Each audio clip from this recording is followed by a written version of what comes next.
Hi, I'm Liron Cohen. And I'm Mimi Torchin. And you're listening to Lady Parts TV, the podcast. Whee!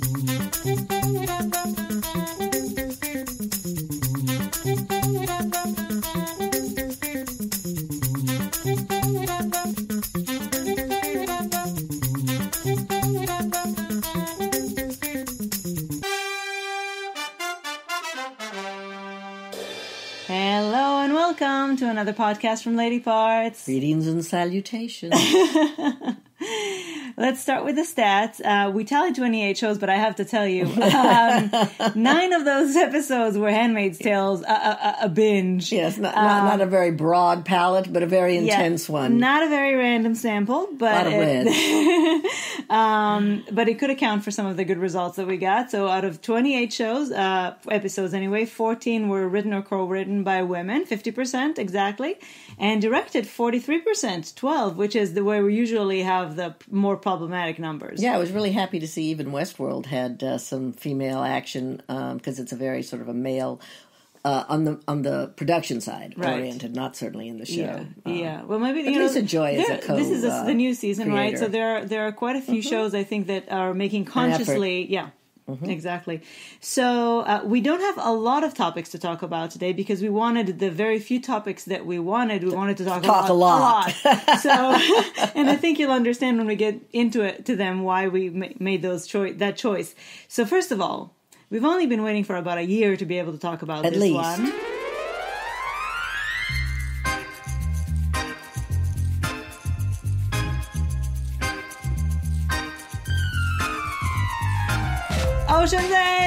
Ocean's 8. I missed the cue. You want to do it again? No. I mean, literally a year. I think that it was a year ago when we found out that they were making the film, which I was so excited about because, first of all, I loved the Ocean. Yes, the Ocean franchise is a lot of fun, even though it's largely men. They always have such an interest. They always throw in an interesting woman, especially towards the end, the one with Julia Roberts. Catherine Zeta-Jones and Julia Roberts. Oh, my God. But it's a fun franchise. Yeah. It's heist clever. movies I love tend heist to be movies. Fun. And then when you throw in great actors who have a good sense of humor and nobody dies. Usually, it's just fun, and it's just possible enough for you to suspend your disbelief. Just possible enough. Well, they don't take themselves seriously, which helps us not to take them seriously. But then when I found out that they were going to do it with some of my favorite women, oh my God, for Cate example, Blanchett, just to start with, Sarah everybody Paulson, else is gravy. Sandra Bullock, Anne Hathaway, Helena Bonham Carter. Rihanna was very good. As it turns out. We didn't even know much about Rihanna. Mindy Kaling was, I'm not a huge fan of hers, and she was underused. And then that cute little Aquafina, as far as I'm concerned, came out of nowhere, but I'm sure many people know who she is. In case you're wondering what that little tune going underneath this review, it's one of the cuts from the soundtrack for Ocean's 8. It's now available, by the way, by composer Daniel Pemberton. 24 completely original score that we are catchy. I thought it really worked well for the movie. I thought it got you in the mood. It had this theme that I really enjoyed, and then they made it in all sorts of like salsa. And it didn't overtake any of the action. It just was a very, very good counterpoint to everything that was going on. It served it. Yes, I really enjoyed it. So just in case you're wondering, it's now available. Now, this was written by Gary Ross and Olivia Milch and directed by Gary Ross. I personally think that the next one, which we'll talk about in a second, because we're already assuming there's going to be a next one. Figuring out already Ocean 9. Actually, Ocean's 10, because the... And then they'll have to skip to Ocean's 14, I guess. Maybe do a combo. Maybe Danny Ocean will rise from the dead. And but I think that Ocean's 9 should be directed by a woman. First of all, because... Absolutely. I mean, I was surprised, to be honest, that this one wasn't already directed by a woman, because it's such a female-led, everything. There's so many women that can direct action, so there's absolutely no reason. I can't remember what it was that I just watched recently that I was surprised was directed by a woman. It was filled with action. Women can do anything if they just let them. You know, that's usually the problem. But I actually thought that this one, as much as I loved it, and we'll talk about how much we loved it, did lack in the directing area. Yeah, I think that it took a little time to get more excited. At the beginning, it was kind of subdued. Slow. It really was like a roller coaster. You know, roller coasters climb and climb and then climb and then whee. and it's not the kind of roller coaster that goes around in circles and puts you upside down so that you throw up. It's just a lot of fun, fast curves and places where you can scream and hold up your hands and come in for a nice soft landing. It did take a while, though, for it to pick up. I thought that it should have had a bit more excitement at the beginning. Yeah, well, I did fall asleep for a minute or two, didn't I? Yes, that's not a good endorsement, but that's because you had just taken an antihistamine. Yes, I was very tired and very allergic, and it was only for a couple of minutes. Yeah, but it is, I think, because it was slow to begin with. It was slow. It was a lot of chatter. I mean, that's understandable. You have to set the stage, you have to do exposition. And yet, we still felt that it was lacking, even in terms of the exposition, in terms of building the characters, in terms of showing us a bit more about the central relationship in this movie. That would have been my only real criticism, is that I wanted to know more about these people. They were very superficially drawn, and I certainly wanted to know more about Sandra Bullock, Debbie Cate Blanchett, Debbie and Lou's relationship, yes. Which seems to have they've had a long history of something. I think the only person we learned anything about was Anne Hathaway's character, and that's one of the reasons, besides her fabulous performance, that I think she stood out so much, because we knew her, we saw her change, she had surprises, she had a lot of screen time that was all character driven. Yeah, and I just want to say that when we say we want to know more about them, or they should be more rounded characters, we don't mean we need to know all about their history. Their whole history, all their backstory. But what they need to be is they need to be written in a way that their character is round enough, and not just they seem to be. Okay, so she is the computer girl. She is the Stepford wife. She is, they had caricature elements that they were put into that box, representing that box, but they didn't have a roundness to them, a full person kind of a thing. I think we learned almost the most about them in the coda, showing what they did with their money. Right. It's true. It's a very, very good observation, because, for example, Cate Blanchett, who to me was the most fascinating of all of them, because she was so cool and mysterious and interesting. And she always wore pantsuits. Oh, God. In the end, you see what she does with her money, and it's like, oh, so that's the kind of person she is. Yeah. But you don't get any of that to begin with. Now, the relationship between Lou and Debbie, Cate Blanchett and Sandra Bullock, I don't know. You tell me, girls. But to me, there was so much lesbian subtext. There was more than a whiff, right? Yes. I mean, it seemed like it was intentionally put in there to tease some people. And the question is, did they do it? Did they tease us like this with the intention of at some point giving us more, or did they tease us like this and let's do let's tease them, but just be safe enough to not turn anybody off if they don't like Rizzolian Isles undertone. Exactly. Very Rizzolian Isles. Yes. I can only hope that they do a little more deeply buried, even than they didn't crawl into bed together and do all those things Rizzolian Isles did. No, but they did. I mean, she fed her with a fork, and there was like fed her with a fork. There was definitely. I think if she'd fed her with her fingers, it would have been a little bit more. I think it would have intimate. Been, but they didn't want to go there, did they? They wanted to just pull back enough to For those of us, the lesbian detectives, which is every lesbian who ever lived, because that's how we've had to always read our queer representation. The celluloid closet. But I hope that they will give us more on Ocean's 9. Now, Ocean's 9, since nobody, by the way, just in case you're wondering, nobody's ever said anything about it. We're just deciding. We're deciding. Because it's been so far the most successful it's of making all the Oceans. Big bucks. It had a fabulous opening. I think it's hanging in there for its second week. I think it's going to be very successful. I'm sure that there is already a script. Yes. exactly what she said. Yeah. So we were trying to think so assuming, according to the tradition, that in Ocean's 9 there will have to be a ninth person. Now, there's a problem with this because I feel that in Ocean's 9, that Anne Hathaway will be the ninth person. Well, she could be. Unless they drop out one of the others, which they could do. No, but Anne Hathaway was not, I mean, let's not give anything away. No, right. But she wasn't part of the 8, the original 8. So that's she why doesn't she have could to be part of the 9. She could be. Oh, I think they'd be missing a huge She could be. But I'm saying opportunity. If she weren't, who would we go with? Okay. Now, I know who I would go with. My wife would only allow me to pick one person because I had a very long list. Well, of course. I would have a long list, too. My main pick for a number of reasons would be Thandie Newton. Yes, and that's for reasons that you'll probably be saving for next podcast. When I get to Westworld. When we talk about Westworld. This is a little tease, a little sizzler reel, whatever, sizzle reel. Next week, we'll be talking about Westworld for all of you Westworld fans. Yes. So Thandie Newton for obvious reasons for you Westworld fans, right? But also, if you've seen Line of Duty, oh my God. Line of Duty. She's wonderful in everything she does. I haven't seen the Solo movie, which I'm planning to see only for her and Emilia Clarke. I don't care about Solo or the Wookiee or any of those people.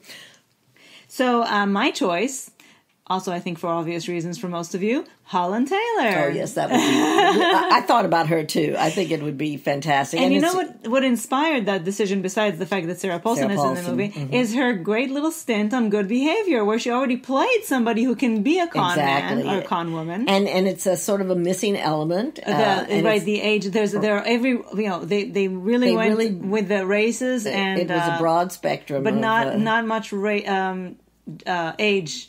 No, because a lot of the women were already just throw in Holland Taylor, and I think that she would be a great addition, and also it doesn't hurt to have another black actress. I don't think Thandie Newton is not a lesbian. No, Holland Taylor. Oh yeah. No, but I'm thinking of Thandie, who I think would add some supreme elegance and a whole nother. Color. Let me just tell you, and I don't mean that the possibilities are endless. I just saw a trailer yesterday with Emma Thompson. Oh, Wouldn't she be a fabulous addition? Oh my God, she would be delicious. So you see, the possibilities are endless. Ocean's people, if you want a little help with suggestions, we're here. Just give us a call. We should mention the heist itself.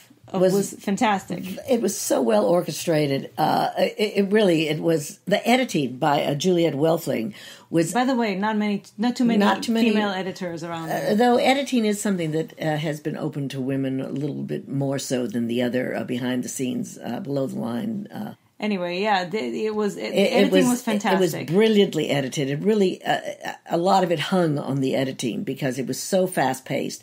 There were so many elements, and each one of them hung together brilliantly. And then, of course, there's a punch at the end, a punchline that's really quite fun. And as much as even at the beginning I said it was kind of slow, once they got into the heist, it was fast-paced. It was just really exciting, and it was just, again, heist movies at their best. And again, the editing was primo. Yeah, and the women were phenomenal in that. All those sequences, it was just great. Really, really, really so much fun. So, Ocean's 8 in theaters right now. If for some odd reasons you haven't seen it yet, go see it. What's your deal if you haven't seen it? Okay, now it won't surprise you that a topic that we want to talk about a lot today is The Handmaid's Tale. Oh my God. We waited and waited and waited because we really didn't want to have to wait a week between episodes. I can't believe that we are all caught up, and for the next month we'll have to watch the last 4 episodes once a week. And after we watched the first one, I said to Liron, I don't think I can watch more than one of these or 2 of these at a time. And then we watched 5. 5 of them, yes. Well, we did watch some in the afternoon and some at night. Well, we did give ourselves if it were up to you, we wouldn't. I know, we would have just stayed we in had bed to stop all for day. Dinner. We had to eat. But so just to preface, The Handmaid's Tale, this is second season on Hulu right now. It's new episodes air on Wednesday. The first season ended at the end of the book. So now everything that's going on in the second season is an expansion on the book. Imagined. Yeah, I mean, they do have Margaret Atwood, the writer of the book, of course, yes, closely working with them. Consultant. Yes, but it's and Elizabeth Moss is a producer, so she is very much involved with the decision making. It's a very seamless transition. It is because the writing is still so crisp and so good, and writing is so superb, and the acting of every single character, every single one of these people, and the way that it looks is breathtaking. The lighting in this show really, I hope they still give all those, Emmys for lighting, for sure, and all of that stuff. Even though they do it at the on PBS at the Creative Awards, the use of colors and patterns and shapes, yep, is just striking, and it adds patterns, so much. Especially those the line of red marching women, and then there's always some other geometric shape that's juxtaposed with it. It's riveting to look at. If you are a visual person, it's almost enough reason to watch it. Well, it definitely adds to the all the sensory experience that is watching this show. There are so many elements that go into every single every single second of watching this. If it's the visual, if it's all the psychological intricacies, the nuances of the acting. Every word is chosen so meticulously. Yes, and sometimes a line is only a word. I mean, it's there's not a lot of chit chat. It's so smart. It's just it's so smart. It's so intelligent. And the acting, if I may say, this season belongs to Yvonne Strahovski. In case you're wondering who she is, she plays Mrs. Waterford, Serena. And she was already ignored last season. I think that she had every... Though last season, at least, they acknowledged Ann Dowd. Yes. That was her first Emmy ever. I can't believe it. And this season, she's even more extraordinary and nuanced. But Yvonne Strahovski's performance is so filled with subtlety. And she has to be settled because almost everything is so internalized, repressed. Exactly. But you read it all on her face, and when she finally does express an emotion, it's so rich because it's so doled out in tiny little eyedroppers full. Well, and also this season they really fleshed out her character because the first season you know a little about her background and you know her as that she's sort of the architect of Gilead, but that she so is you don't now have any sympathy for her. Well, yes, but she was all. But you. I mean, it's the irony that she was the architect and then she was put in her place like everybody else, like all the other women. But she was very cold and very mean. There was a mean streak to her. She was very competitive with Elizabeth Moss' character. And this season, they're doing all sorts of fascinating things with her. Really exciting. I just have to mention a few women on this show who are just mind-blowing. First of all, again, Ann Dowd for Aunt Lydia. Elizabeth Moss, of course, for playing June. It is her tale. Absolutely. She is phenomenal. She's wonderful. Alexis Bledel, who plays Emily. Even better this year, I think, than last season. Oh, well, again, they're giving them so much more to do. And we're learning so much more about them. Mm-hmm. And yes, because we're having more flashbacks to the real world. The real world. Really and truly, the world of Gilead to me, except it's starting to feel more real every day. Yeah. So there's an urgency about... And a fear as we watch it because it's like this could be us. The anxiety levels are definitely very high. This could be us. It's so... Well, it's a cautionary tale. It's a very... that's it. That should be the Handmaid's Tale, the cautionary tale. A cautionary tale. That should be the deck. Yeah, and I mean, I don't know if enough of the people who need to watch it are watching it or if it's all preaching to the choir, but... I think it's just we need to watch it. We need to be vigilant, and that's what the other thing it shows you is that these people were not vigilant. They sort of knew something was happening, just like we do. It happens slowly and then in 1 second it turns. Mm-hmm. Yes, and how easily we give away our rights and how easily they're taken from us, and how easy it is for the world to mostly overlook, as we know from everything that's happening all over the world, really, and how hard it is once it happens to change it back. Yes, and the patriarchy is so inbred into our society that women fall right back. They have to, of course, or they're punished. But men gleefully become masters. Well, and it's the about women, without too much fight from a lot of them, though they're very resentful, fall into line. They must. Well, the crazy thing is that we are at least 50%, if not sometimes 51% of the population. But historically, unfortunately, women do support their husbands and men rather than their fellow sisters. Right. And especially when there are differences of race and class and other things, that women stick to other communities rather than their sisterhood. Yes, they even use emails as an excuse not to support a woman. But this is also especially important because it's all based on religion. And we know how religion, there's constantly a push and pull with religion, constantly a fight to keep it at bay. And it's more and more becoming all over the world a force for evil. And we were watching 5 episodes yesterday. I didn't even tell you this, and I'm sure you know. We were watching the 5 episodes, and as we were watching it, I'm getting reports that Jeff Sessions and Sarah Huckabee Sanders actually quoted the Bible in their argument about immigration. And I have to tell you, apparently, I shuddered. Apparently, one of those quotes was something that the Nazi, the Christian party in Germany that was pro-Nazi, used the exact same quote. And the Bible, whether explicitly or implicitly, has been used as justification for a lot of things, for a lot of laws, mostly evil things. For a lot of in our country, what I mean is a lot of laws. A lot of voting on laws has been based on religious justification. Didn't the Supreme Court just let the cake bakers not bake for the gay couples because of religious freedom? Which, by the way, there's a church I love that put a sign up that said Jesus would have baked the cake. Just saying. They didn't say the just saying. There's very good religious people and there's very bad religious people. Religion as an organization, and live and let live.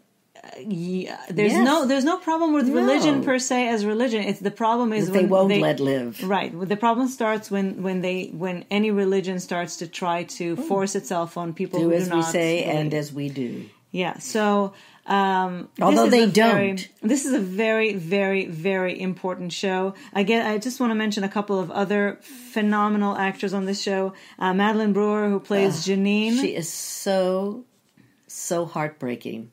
Amanda Brugel, who plays Rita, the Martha, who is a very subtle but very important. And I think she's becoming more important. Many of these performances have to be subtle. Samira Wiley, how much do we love Samira Wiley? I still call her Poussey, but she's playing Maura here. Of course, there's Joseph Fiennes, who plays Mr. Waterford. He's quite wonderful. In an awful way. And Max Minghella, who is the perfect Nick, hero. The driver. By the way, the son of my favorite director, the late Anthony Minghella.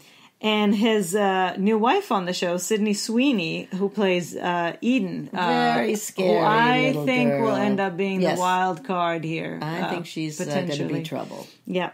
The show is not arguably, I think, one of the best shows in TV history. Ever. And will remain so forever. Yep. For the fact that every part of its craft is at the height of anything that can ever be done. It's not only flawless, it's exceptional. And again, because of the importance at this time. This book was written in the 70s. The fact that it is even more, more important. Germane to our lives. More possible right now than it was back in the 70s. Once again, is very scary. 1984, exactly. All of these books, Fahrenheit 451, all of these apocalyptic kind of books that have already shown to be, have prophetic. Prophetic, exactly. The Handmaid's Tale. By the way, everybody who told me that this season was far, far darker than the first season, it starts off darker, but there is so much more in it that gives you hope. So much more hope. And also, I think the first season was so horrifying because we saw it happen. We saw what it was. It was so shocking. It was so much violence against these women to keep them in line. So many things happened, so many shocking things. And this season, now we're more used to it. So But when those things happen, they're not quite as bad, but there's more. But there's hope. More agency. Yes, the women have more agency, and that is the key. They pay for it sometimes, but at least their spirit is not dead. Yes. Right. So, The Handmaid's Tale, Hulu, new episodes on Wednesday. Binge if you haven't until now.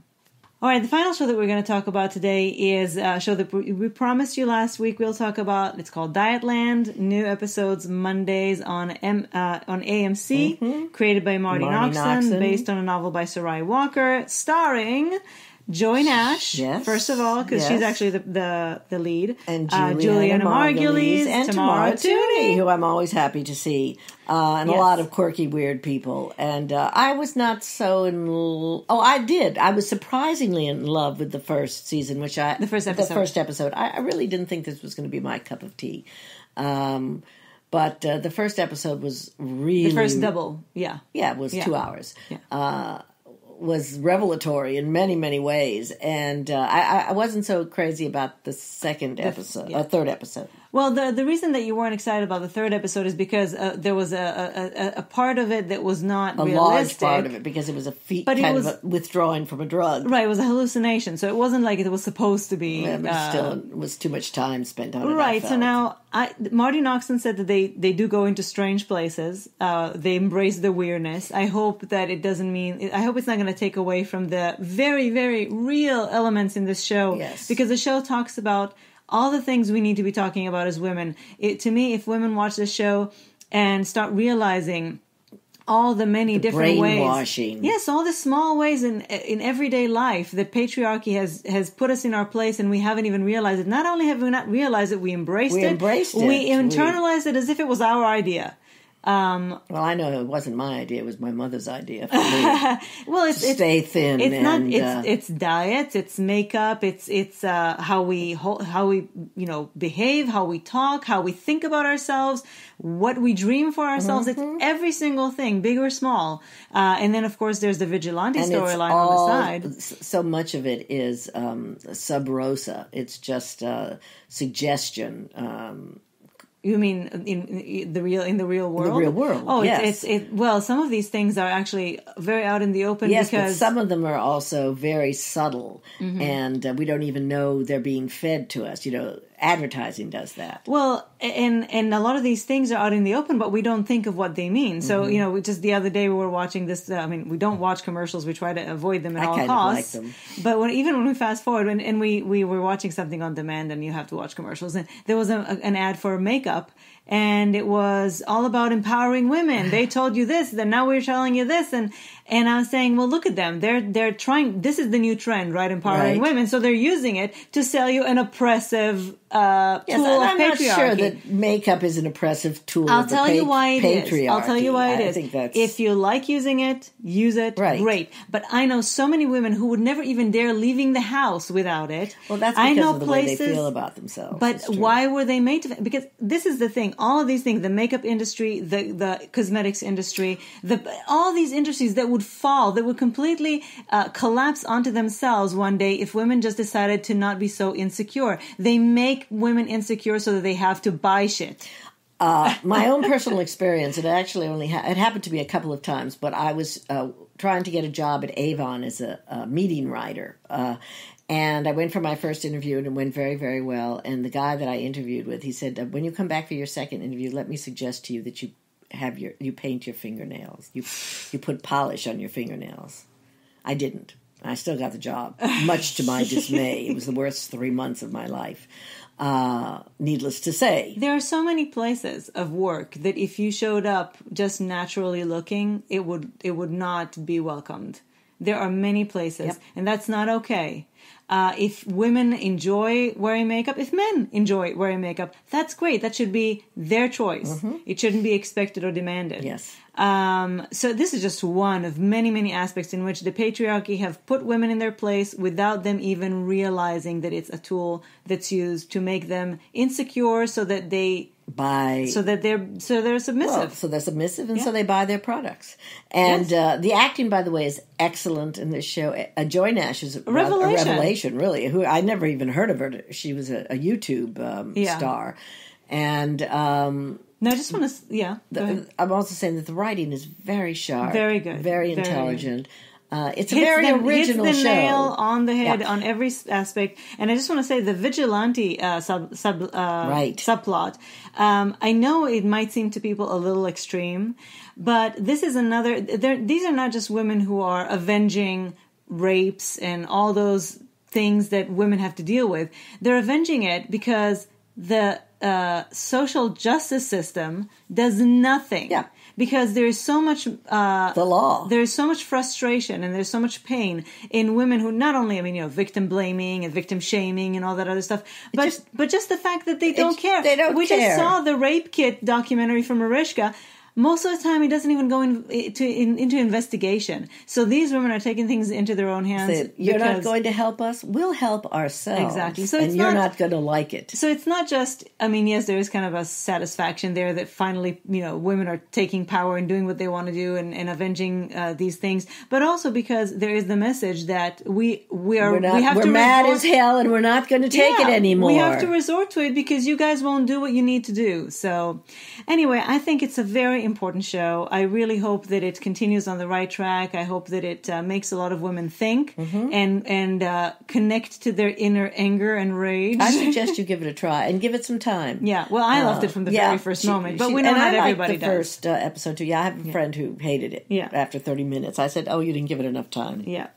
And you said, by the way, something yesterday that I actually wrote in my notes because it was interesting. You said it was a challenging show and you liked it for it. Yes. Yeah. Absolutely. It makes you think. It doesn't just spoon feed you. Which also is true of The Handmaid's Tale. Yes, I think a lot of good shows. It's not easy to watch. Yeah. Oh, no, not easy at all. In different ways from Dietland. Completely different. Very different ways. But the payoff, especially for Handmaid's Tale, is extremely worthwhile. Yeah, and I just want to mention about The Handmaid's Tale, and especially because, and I know we have to stop because it's way over time. But because Wentworth is starting next week, and it just makes me think The Handmaid's Tale, what it does so brilliantly is that it knows that it can't keep you always in the darkness. It has to give you little moments of light, big moments of light. Yes, it has to have payoffs. You have to have hope. Otherwise, you wouldn't be able to go through with it. You have to have hope. Yes, and you have to. It's a balancing act. You have to give, you have to take, but you have to keep us, give us something to you go have to reward with. us. Yes. Exactly. So, before we leave you, we just want to mention that Bernie Wolf, Gemma Redgrave, is back on Post-Op for a couple of episodes. So we got a little bit of Barina. Yes, and we know that there are a lot of emotions out there that need to be discussed. So we are bringing back Post-Op just for one episode. After the 2 episodes that Gemma is going to be on will aired. One aired last Tuesday. One is airing, actually, I just heard, not on Tuesday, but on Wednesday because of the soccer. So you have until Thursday, June the 21st at 4 p.m. Eastern Time to email me your thoughts for our next Post-Op. Okay. Thank you for joining us for this sticking with us. In-depth talk today. Next week we'll have even more stuff for you. We already know what we're going to talk about. There's an endless flow of fabulous television and film with women, about women, and by women. Woohoo! Thank you for joining us. We hope you enjoyed this discussion, and we would welcome your thoughts on it. Always. ladypartstv@gmail.com. Please let us know what you thought. All right. Have a great week. Bye.